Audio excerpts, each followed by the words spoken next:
ओम शांति। हमारे 33 करोड़ देवी देवताओं में से केवल एक ही देवता ऐसे हैं जिनकी वृद्ध अवस्था को दिखाया गया है। वो हैं हमारे ब्रह्मा बाबा, है ना।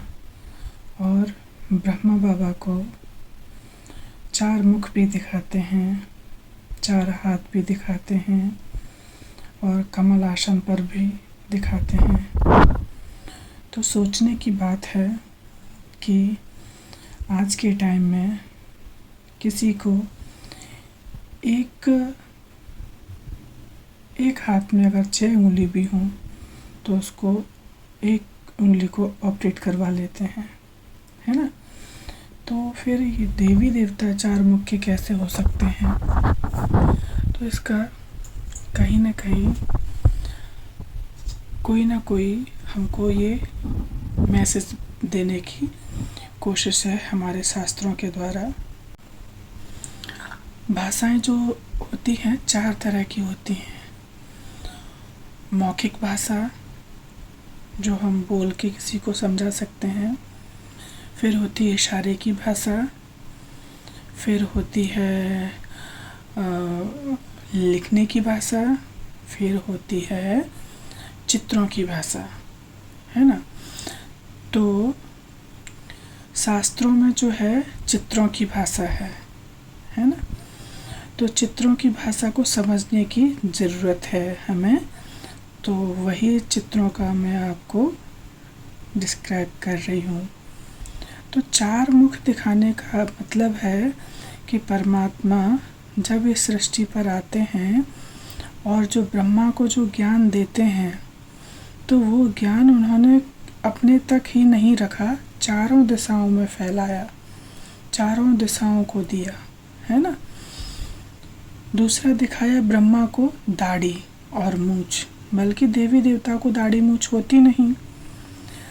तो हमें यह मैसेज दिया जा रहा है कि जब परमात्मा इस सृष्टि पर आते हैं तो वह सृष्टि कौन सी सृष्टि होती है? वो सृष्टि मनुष्य की सृष्टि होती है ना। क्योंकि देवी देवताओं की सृष्टि को गायन है सतयुग और त्रेता युग, है ना। और द्वापर में इतना पाप होता नहीं कि परमात्मा को आना पड़े। सबसे ज़्यादा पाप जो होता है ना वो कलयुग में होता है। तो कलयुगी सृष्टि और मनुष्य सृष्टि को दर्शाने के लिए ये दाढ़ी मूंछ दिखाया गया है। फिर आते हैं अपन 4 भुजा। 4 भुजा का मतलब क्या है ना। तो 4 भुजा का अर्थ है कि ब्रह्मा बाबा ने जो भी ये काम किया, सृष्टि, नई सृष्टि की संरचना का जो भी काम किया, उसमें उनके बहुत से लोग सहायक हैं।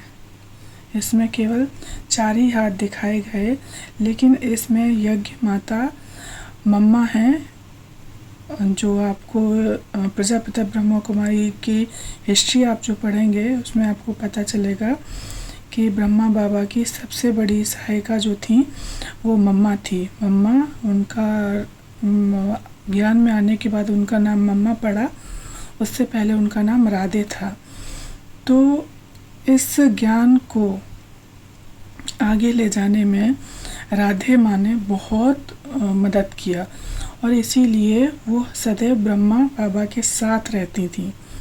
वो ब्रह्मा बाबा की मुख वंशावली बेटी थी, माना मुख से ज्ञान देकर उनके साथ, उनके यज्ञ में उनके साथ रहीं, तो उनको मुख वंशावली बेटी कहा। तो वो मुख वंशावली ब्राह्मण बनी, है ना। तो वो हमेशा ब्रह्मा जी के साथ रहती थी। इसीलिए शास्त्रों में यह गलती हुई, बेटी की जगह उनको पत्नी बता दिया गया कि वो उनकी पत्नी थी, बल्कि सरस्वती उनकी पुत्री थी, मुख वंशावली, है ना। कोई लौकिक पुत्री की बात नहीं, उनकी मुख वंशावली पुत्री थी। फिर उसके बाद दिखाते हैं कि सारे शास्त्रों का ज्ञान जो है ना वो ब्रह्मा के पास है है ना। तो इसीलिए शास्त्र दिखा दिए। परमात्मा ने पहला ज्ञान ब्रह्मा को दिया, इसीलिए शास्त्र दिखा दिए। फिर दिखाते हैं माला। तो मतलब ब्रह्मा भी जो है वो भगवान नहीं है, उन्होंने ये दिखाया कि मुझसे ऊपर भी कोई है जिसे मैं सुमिरता हूँ, जिसे मैं याद करता हूँ।